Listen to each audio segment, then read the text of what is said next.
Welcome, everybody. This is the last of our research toolkit series sponsored by the NSF Strive project. And we're really excited to have Dr. Adam Lalor here today. He's going to present to us about demystifying research ethics and IRB through a social justice lens.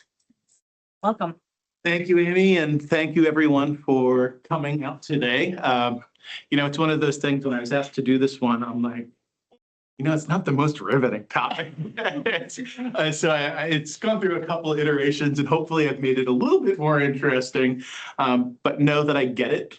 Ethics, I love it, but I understand if it's not the most important thing that people are excited about doing in their day. Hopefully you're going to have a fun class or watch a good show tonight.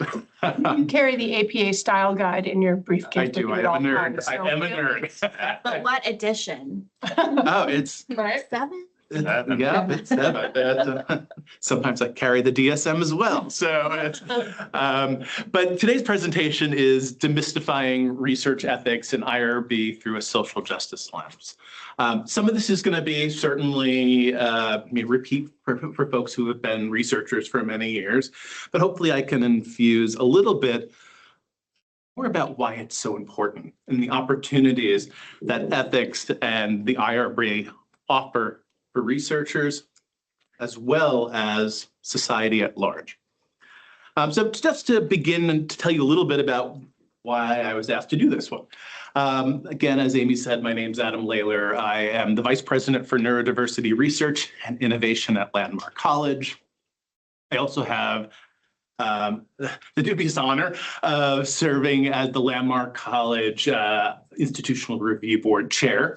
So I work with a great team here at Landmark to really vet research to ensure that it supports you in achieving your social justice aims, but also supports you in thinking through some of the ethical considerations related to research. I'm not an educational psychologist by training.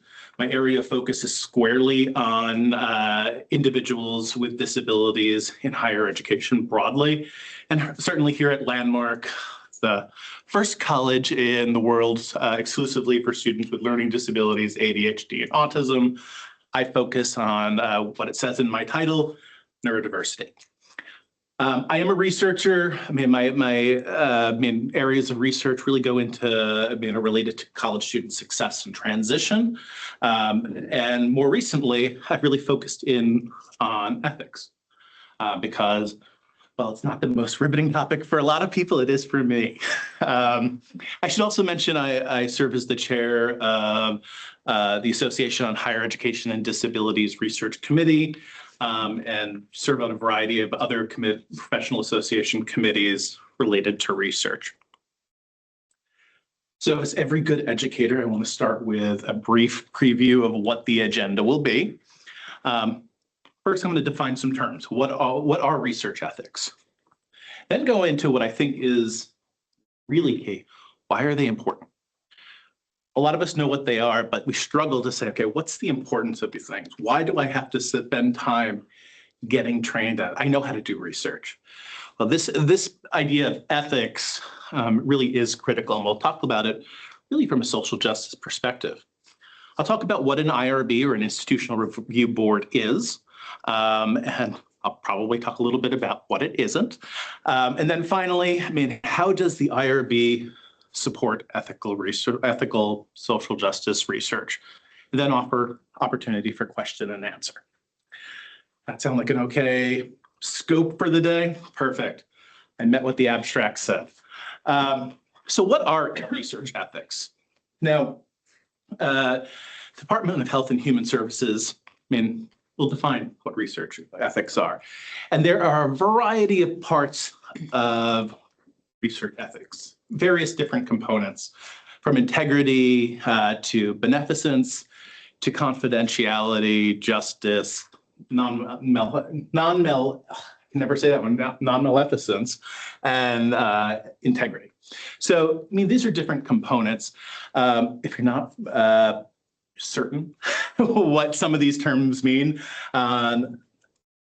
Wow. It's a touch screen. I didn't know it was a touchscreen. That was kind of cool. I'm like, wow, magic.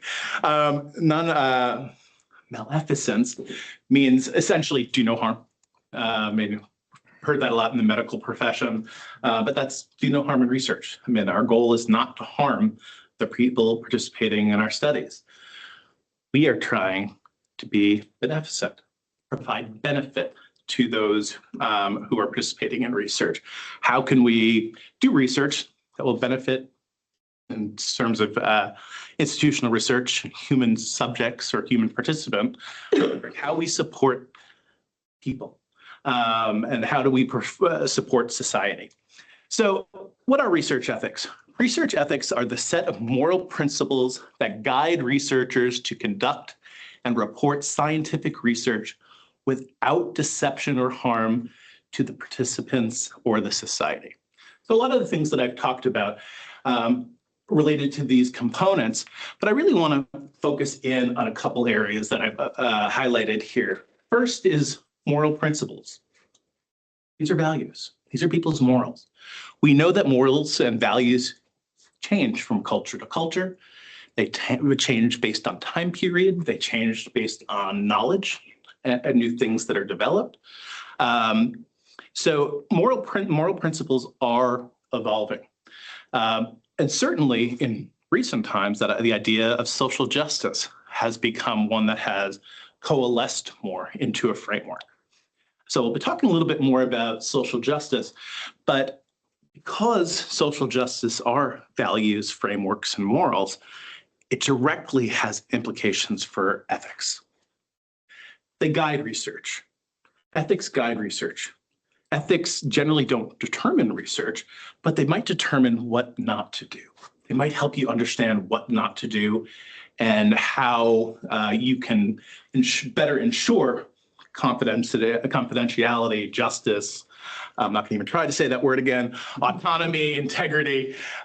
So they guide researchers. They're a framework to work within. And then without deception or harm. Now that's important. Well, while we sometimes use deception within research studies, it's important that we become transparent with it after the fact. Sometimes there is deception required. You want to see people in their natural state and what they're doing. You might have a Confederate in a group, and that's someone who is part of the study, but is sort of participating and engaging with other people. Sometimes you will do that to see how to create situations that folks will respond to. Afterwards, you're going to want to fess up. You're going to want to let people know that that was the situation. You want to respect and have integrity in what's happened during the process. But it's also that idea of doing no harm. We've all heard cases, the Tuskegee Institute studies, where pilots were given without their knowledge syphilis, just to see if they can, what would happen, how they could potentially treat it without their knowing, without their knowledge, without their consent. These are issues. That's certainly a clear one, but certainly, later in life, you don't want to do studies, whether medical or otherwise, that have the ability to harm our participants. The purpose of research, ideally, especially human subject research, is to improve lives and to improve society. So why are they important? Now here's where we're getting to the interesting part. That was the definition, dry, what you expected an ethics presentation to be. Research ethics are important because they promote the aims of research. Now, looking at everyone here as researchers, so oftentimes folks might say, they inhibit the aims of research. But when you think carefully about it, we want to make sure that we are treating folks ethically, that we are ensuring that there is engagement, a representative engagement, so we can make conclusions and about efficacy, about design, about impact, if you will. We want to make sure that we're doing that in a way that allows for true not just truth, but true information to come forward. Truth, again, it's another definition that could be argued and defined, but the goal is to try to make sure what we're doing is valid, is accurate, and that we are getting the best results possible. And personally, I don't want to do shitty research. If ethics can help me get there, if I can use ethics as a tool, as a guide, that's a boon to me in my work, just as much as it's a boon to the folks that it will ultimately serve. Build public trust. Research ethics are important because they're establishing trust. I mean, they are a framework from which we can look at as outsiders to say, you know, they follow these guidelines, these shared guidelines that we have in research, and I can trust them. They were done with integrity. This research was carried out with integrity. A lot of the information we get nowadays, we don't trust. To be perfect, we have to check and verify. I was told about something that someone wrote recently on social media. I'm like, that could never have been true. I can't imagine them doing that. Went to where it was posted, and that was a verification. I mean, at that point, I trusted it. I saw it with my eyes. I understood the framework from which that person was telling me that information. So this is about building trust in research, having those guidelines. Promote the importance of moral and social values. Right there, we clearly get to that idea of social justice. It's about ensuring that, we are living our values and living our morals. These values and morals, to be perfectly candid, are easy to espouse, not always easy to enact. Sometimes it takes a lot of thinking and weighing and debating issues of morality and social value.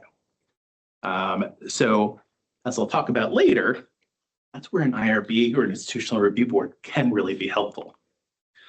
And it provides a framework for accountability. Really, it's accountability to yourself, a way in which you will be ethical, to your discipline, to humanity. It gives you guidelines to follow. Now, is anyone going to come with come out and slap your wrist with a ruler? If you do not follow the ethical principles, in some cases, yes. That'd be me as the chair of the IRB board, or the federal government, who will do audits, who will make sure that folks are compliant. So there is a degree of accountability that we have to follow as researchers. It's part of who we are as a broader professional field of scholars and academics. So at its core, and this line, I should have had the citation, comes from a piece that I wrote a couple of years back. For research to be ethical, it must be socially just and accessible. If you're going to do research and people can't understand what they're doing, why they're doing it, they can't access the materials that you're having them read, things that you're having them engage in, rooms that they may not be able to traverse. What you're doing right there is systematically excluding people from research and drawing conclusions based on partial information. So if we really want to be ethical in what we do, we have to make sure that our participants have access and are treated with socially just principles. And thinking about social justice, what does that mean? I've used that term many times. There are a lot of different definitions. I pulled one from Dolan and Riley, and that is social justice is the belief that everyone deserves equal rights, opportunities, and treatment regardless of their race, economic status, sexuality, and gender. And that's where they ended it. But I also have to say there are more identities that are not listed. Certainly, in the world of landmark neurodiversity, disability. You could have age and all these different things that are other factors. So don't limit yourself to just the ones that live with that live in seriation.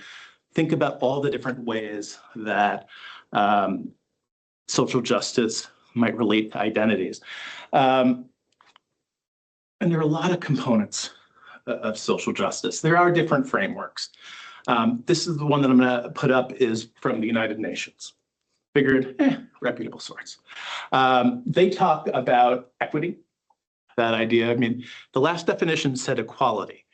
Equality and equity are different. Equality means everyone gets the same thing.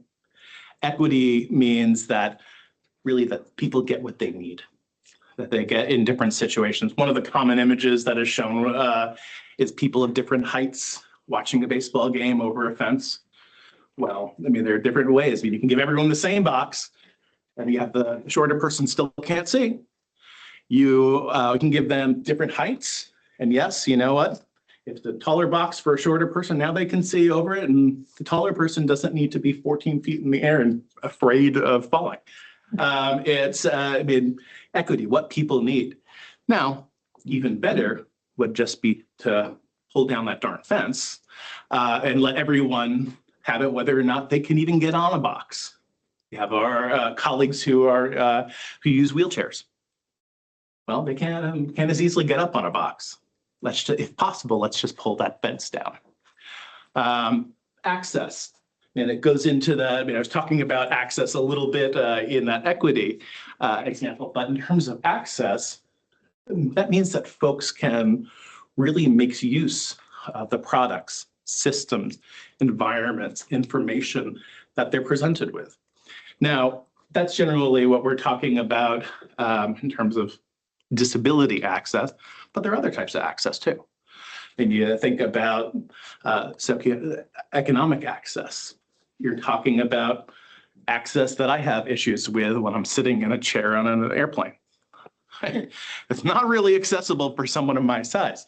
It's are forced into those situations, but we can make things more accessible. Access isn't necessarily an either or. Access lives on a continuum. Access is about really that idea of equity. What do people need to be able to participate? And that's at its core. Participation, can people participate? Are they given opportunities? I mean, again, this also can relate to access. Can you physically participate? Can you get into a room? Can you cognitively participate? Can you understand the material that you're being presented with? Now, it's very easy to think of, and I'm going to use this example, you have a 12-year-old child. Or let me even go even lower just to make it easier, a 3-year-old child. I don't know many 3-year-olds that can read. Now, there are other issues with this example, but if you presented them with directions, written directions, and said, follow the directions to clean your room, well, they won't be able to access that. And as a result, they might not be able to participate in that because they don't know what to do. You provide the same directions to someone who is 40, they might be able to, but they also might not be. They might not be able to read those directions without assistive technology, something that will read them to them. So, I mean, that idea of participation, can people get involved? Can they truly be themselves? Can they feel, I mean, also goes into issue of safety, security. I mean, if you think about Maslow's hierarchy of needs, I mean, do they feel safe and secure to participate? Now let's take that to a research example. Research. We might have I see a professor in the room. Hello, Rebecca Maddie. So I mean, you might have someone doing research, and what she decides is, I'm going to do research on my students. I'm going to choose that person. So they're in my classroom, they're doing this. Do they have the ability to participate? Possibly. And I mean, depending on what the task is, may not be accessible or equitable, but possibly. Do they have the right to choose not to? Different question. So participation is certainly one way. I mean, you can participate, but also the obligation to participate can be, can also be a social justice issue.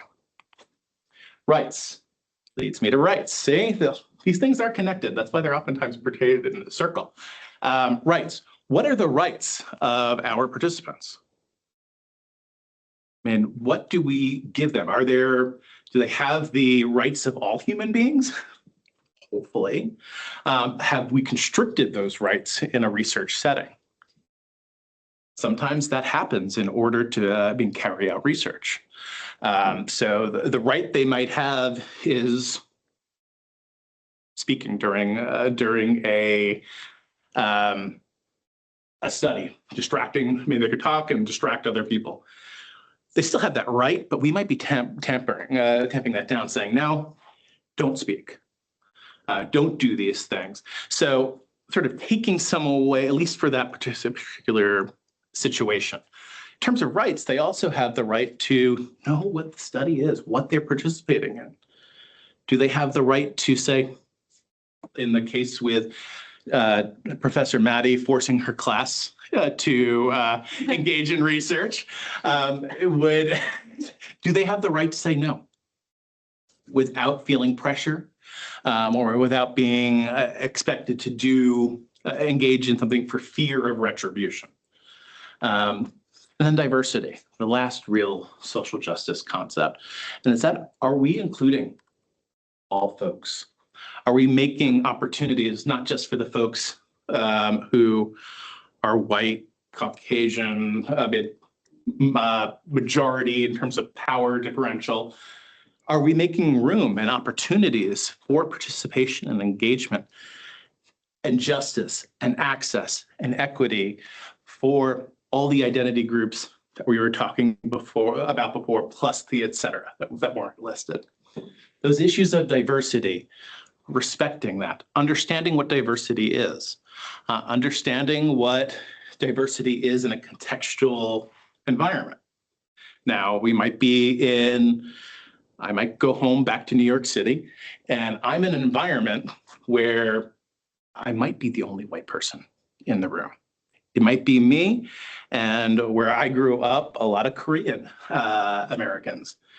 Is that diverse? Well, a minoritized group is being represented. That if that's the focus of my research, that's great. That's a great group. Still, you're going to want diversity within that group. You're going to want folks from different socioeconomic backgrounds. You're not going to just want all male identifying individuals in that pool to make generalizations about that particular group. So diversity can mean different things. It will change and be culturally dependent.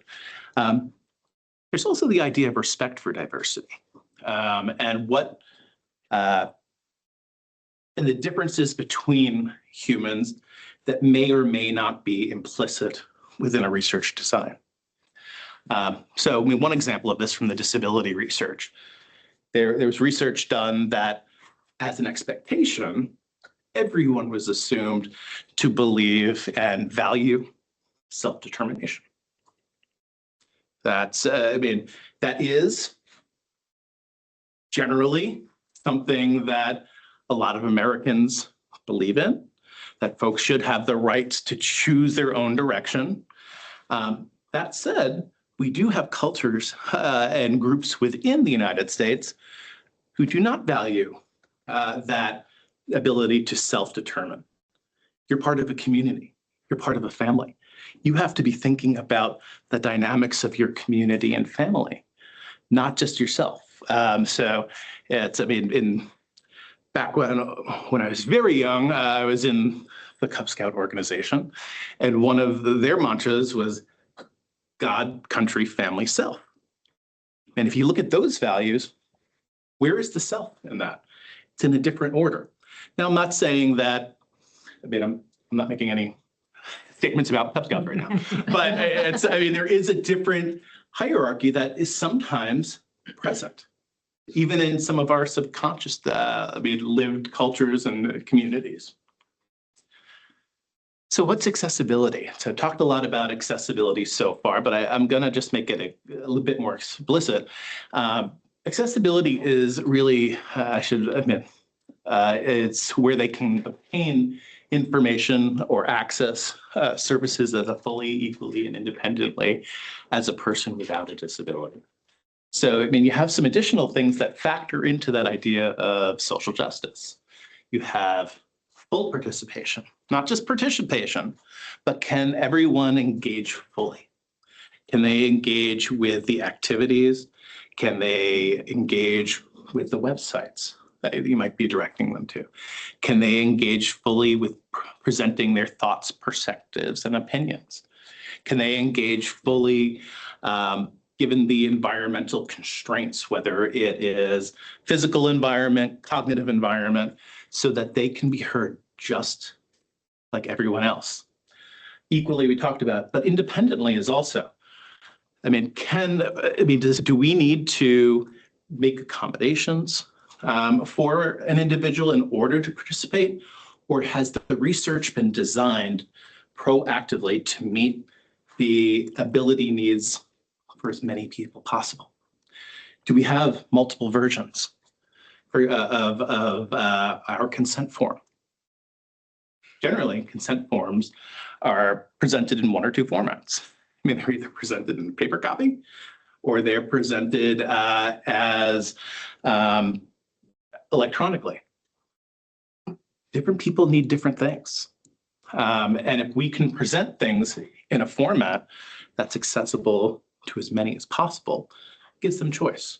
It allows them to independently, without the assistance of someone else, read and look at that consent form. And then we have to think about going back a few slides back to that idea of trust. Why should we implicitly trust another person? We know that we've been steered in wrong directions. I mean, we know that trust is an issue, particularly in this society right now. As I'm sitting here talking to you, we know that trust is an issue. How can we give people the opportunity to independently verify and ensure that they understand material? So in terms of accessibility, again, we're talking about two things, really: physical and cognitive for the most part. Physical accessibility: can you enter the room? Can you manipulate the research equipment, the instruments, whether it's a survey, whether it's something you have, if you're in chemistry and you're mixing chemicals, can you physically do that? Are things accessible? Cognitively, goes to, can you follow along? Can you read? Can you maintain attention for the amount of time that's required? And this is a big one, consent forms. I hate the way most consent forms are written. They are technical, they are jargon, they are oftentimes many, many pages, and oftentimes they're presented in one of two formats that are not always accessible. One of the big recommendations I have for folks when they're creating consent forms is to look at the language you're using. How technical is it? What reading level is it at? Is it as a researcher, I put it together. So is it a doctoral level language that's being used? Am I using jargon? Or am I creating a form that's really written for that third grader so that they can clearly understand what it is in simple language? And there are tools in Microsoft and Google where you can look at things like the Flesch-Kincaid scale and make determinations about, well, who can read this, generally speaking. There'll always be outliers. But then you also look at, well, can we use tools? Can we use things like speech to text or text to speech to make sense of them? So that goes, from that idea of espousing to enacting or living our values. Again, very easy to say, yeah, I believe that what they say related to ethical research is right. But how do we do it? And how do we take that step to truly not just enact ethics, but live the values that we have related to social justice, related to accessibility? How do we go forward and do that? Certainly research can be focused on these issues. That's the type of research that I do, where I am looking at things where I can live my values and live my idea, my values that all people should have opportunities to be successful. All people should have access, all those things. But the methods that I use can still be unjust, exclusionary, and inaccessible. It's important to know, that I want to do. That's my value. I can espouse that, but am I doing that in practice? Those are important considerations. It's always, that statement, do as I say, not as I do. When it comes to ethics and living your values, it has to be something you say and do. So I have a question for you. I don't have many, I've given a few examples, but how can we design our studies to be just and accessible? I've given the idea of reading level. Are there other things that can be done to make our research more just and accessible?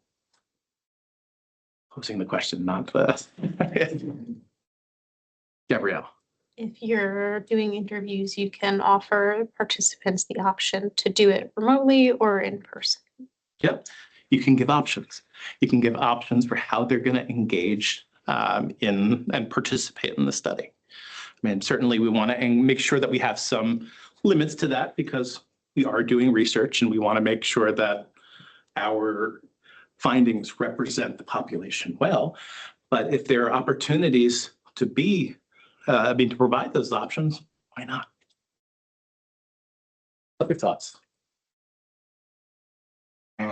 As a student, I would say make sure the link is, working properly, because there have been times where other students when they click the link, it doesn't work. And when they try to email someone, they don't get a response like right away. Absolutely. Make your research truly accessible. Cognitively, physically, what do you do if a link doesn't work? If you haven't checked and gone through to make sure that everything's working? That puts stress on the individual who's trying to answer those questions and really trying to do a service to all of us. It's putting the onus on them to figure out, how do they now participate? How do they go forward? And they were expected to then, and talking about social justice, they're expected as a result of that, not having an accurate link, to really go out and really engage and try to solicit that support so they can participate. Yeah. I was just thinking, feel like making sure it's emotionally accessible. So especially if you're dealing with topics that are quite personable, it's like giving, like a trigger warning or something, and saying like that you're going to be asked questions that are dealing with this topic. Are you going to be okay with that? So just alerting people if you're going to be dealing with a. Absolutely. And you can do that proactively. At the end of a research, you can include you should include in your consent form that, this may be difficult for some people. If that's something that you can say without blowing up your design, this may be difficult for some people. These are some of the topics that are going to be addressed in this. If you don't feel like this is the right study for you to participate in, that's okay. I said that in really basic layperson language, but you can do that. You can also, even knowing that, because you'll have those people say, absolutely, this is an important topic to me, and I want to make sure that the community and society has this information. So, I may not like it, but I'm going to bring it back. At the end, you can also provide outlets for support. You can provide the number for, if you're on a college campus, the counseling center, or local resources. I used to do sexual violence research. Man, is that highly emotional topic? Is that sometimes bring back traumas. Absolutely. And time again, I'd have survivors say, this is important.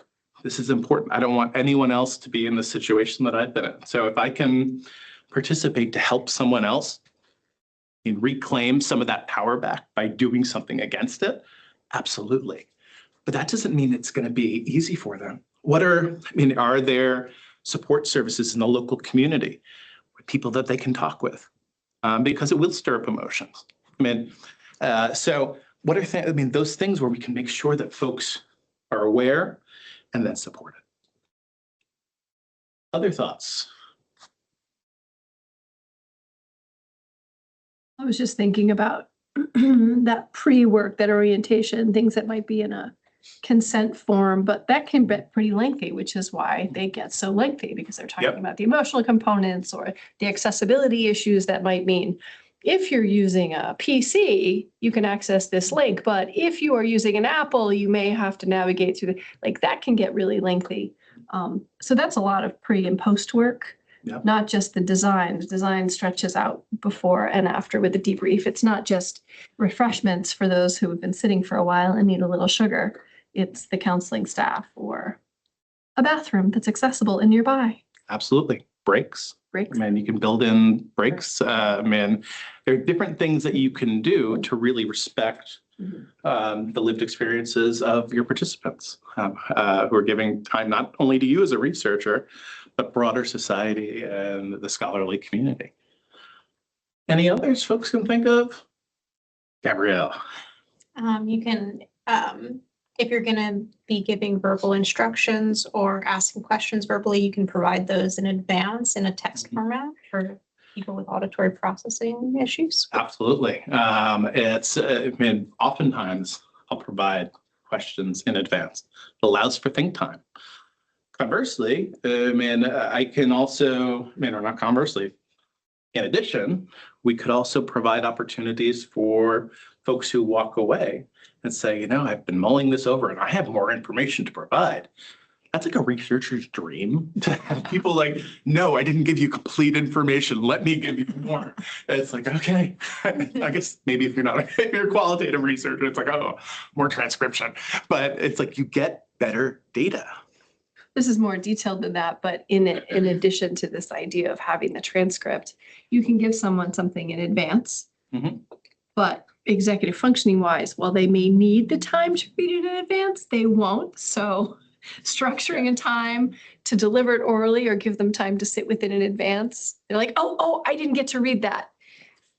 Here's 20 minutes time to do that right now. Building that in, that's my daily experience, by the way, in class. You give it to them in advance. I'm this is what we're doing in class next time. Please be sure to look through this. You don't have to, but it would be helpful for those of you who need time before to read. Never done. Never done. So when I bring them in, I sit them down and provide that EF buffer space that we have. Exactly. That executive function buffer that allows for different ways to access and different times to access. Transition into that. The other piece is transition into the activity. They may show up. You can't just start whipping out a study. They need time to be oh, where am I? Who are you? What am I doing? Oh, right. What am I doing again? And then they have to ask that 6 times. As do I, by the way. We're focusing a lot on accessibility because the community at Landmark, but there are other things that we can do to make sure that we're just and accessible. One of those things is, generally we want to describe our sample. We want to collect information about the demographics. By doing that, we can make decisions, and oftentimes do, where we fall into the habit of saying, okay, I know what the choices are for this demographic. And oftentimes we miss some.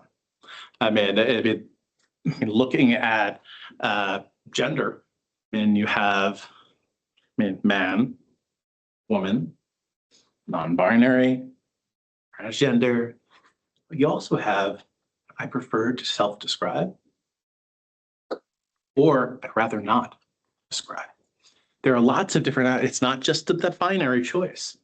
we have to think about how we are doing our research in ways that are respectful of the people involved, the human subjects. Other things that can be done, I'm going to say it again, I hate most consent forms because of the language they use. How many folks didn't know what an IRB was when they were in high school? I had no idea what an institutional review board was. High school. How many studies did I take part in being, in a public school? Tremendous number. My parents signed away my life. And how many times did I see that word? I'm like, I have no idea. The other issue is, how many times did I actually read it? How many times do I read the consent forms today? Probably shouldn't disclose that, but it's a high number. And I imagine if I asked for hands, pretty much everyone in this room would say, there are consent forms I haven't read before, and I've just signed my name. I do that with lots of forms, but which again, I'm telling all my bad habits, but it's, there are things of that nature. Are people actually given that time to actually read it over? Is it accessible to them? Is it in the appropriate language level? Is it in the appropriate language? You have to remember, especially as a kid in New York City, English was not the only language spoken for students. But so they had either two choices: to not participate. If they were lucky, they had a translation, or they just signed. There are a lot of issues there. So we talked about some specific strategies, but I mentioned an article that I wrote, and here's the actual citation: "Building more inclusive institutional research for disabled populations on campus," has a variety of different strategies, things you can do to make your research more inclusive, particularly to that disabled population. It is focused on institutional research, but it's research in general.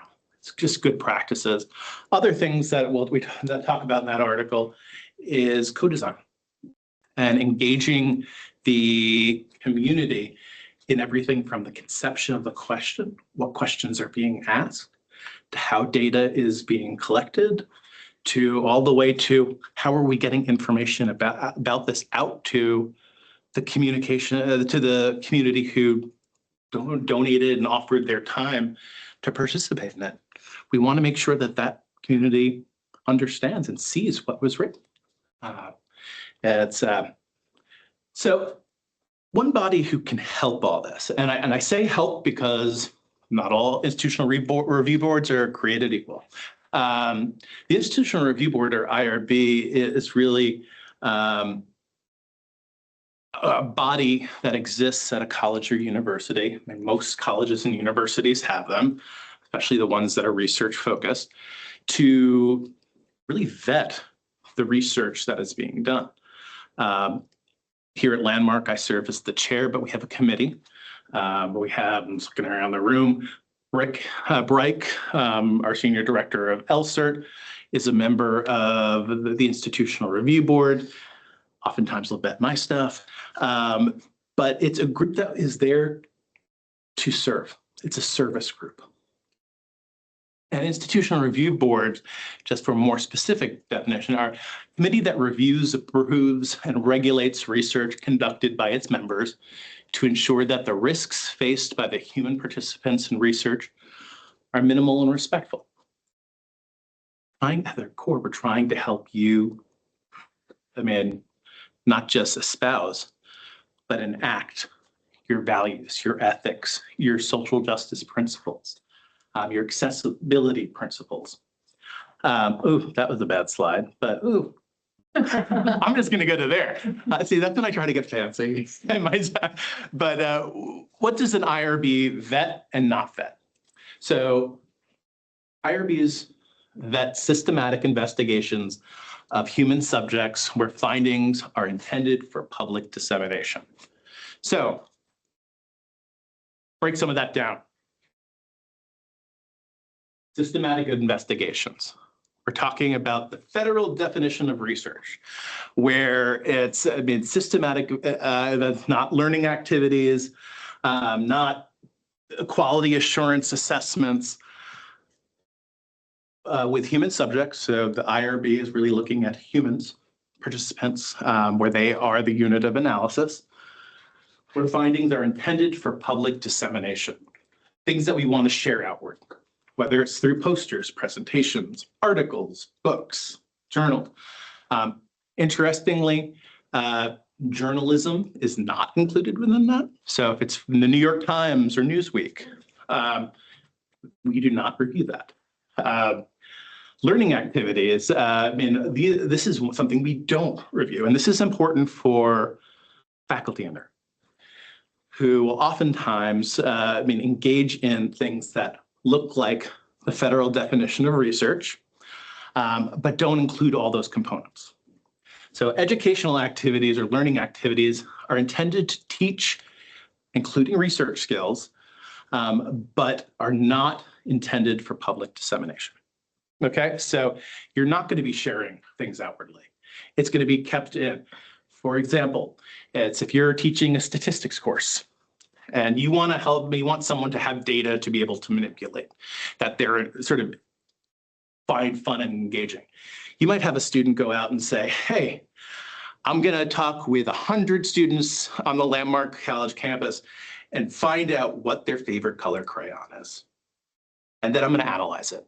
I'm going to analyze it by men and women. I'm going to analyze it by grade level. So they'll do those things, but it's just being used to teach. It's being used as a learning purpose. Now, go back to that ethics piece.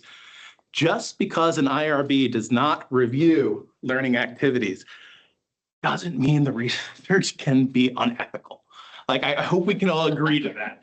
It's, I hope just because it's not formal research that folks aren't going around jabbing people with syringes and being like, well, I'm learning how to collect the samples from, no. But a lot of this ethical piece falls to the faculty, falls to the people who, who are really overseeing the learning and development.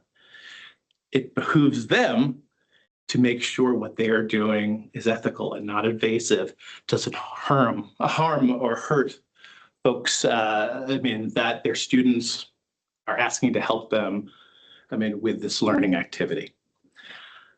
Some others, quality assurance assessments, if you have an institutional review board, or if you have a institutional researcher who is trying to determine, okay, is this program retaining its students? You might look at data on students. You might say, well, is this particular educational technique or book that this department is using, is that working? It's not intended for external use. It's intended just to be for internal improvement. That does not need to be vetted by the IRB. But again, it has to be ethical and just. And then non-human subjects research. So if you're studying frogs, I know nothing about frog research. I know nothing about tree research. I know nothing about clouds and volcanology and all of that. That's outside my realm. There are other bodies that can do that work, especially with animals, but it ain't me. So parts of the IRB, I'm not going to belabor these pieces, but there are expectations and things that you will need to provide to an IRB that they will want to look at. They're going to want to make sure that all the researchers are there, and most institutional review boards are going to want some certification of research ethics. Yes, that's a long but necessary step, making sure that folks have been trained on what are the expectations, what are the values of research, what things can you do and what things can't you do? How do you respect the rights and autonomy and independence of your participants?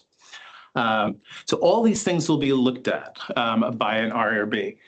IRBs will oftentimes have some different emphasis and different procedures that they will follow. So certainly take a look at the Institutional Review Board website, which most nowadays have. In terms of ethics training, I mean, nearly all are requiring this now. It's required of dissertations, capstone projects, master's theses. I mean, it's required of everything. There'll be a doctoral defense here shortly on campus, and that individual had to go through the IRB to ensure that they were complying with ethics and had to have the ethics training. Many use the Collaborative Institutional Training Initiative or CITI program, which is an online course with models and quizzes. Different institutional review boards and institutions will have different requirements, so make sure you check with those. Quickly, a consent form, we talked a lot about it, but it really, again, it's relaying information and informing the individual of what their rights are, what their expectations are. Can they be harmed during the study? What might the benefits be?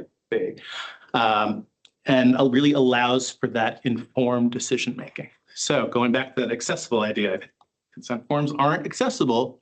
They are generally worthless for, a portion of your population. So quick question, how do you know if a participant can make an informed decision about participation, consent?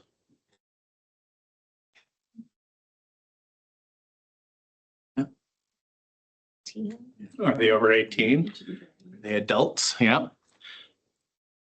I missed that, sorry. Oh, I was gonna say age majority. Majority, yeah. Do they have the rights without undue influence? Even if they are under 18, have they assented? Have they agreed to participate? As mom just said, yep, they can participate, and the kid's sitting there, no, I don't want to participate, then they don't participate. So, I mean, there are different regulations related to who can offer informed consent. But there's also the issue of folks can consent without being informed, right? It's, but is it really consent is the question. I mean, if you're not informed, if you don't have the information, you don't have it accessible, have you really truly consented? Sorry, I'm just thinking about McDonald's hot coffee.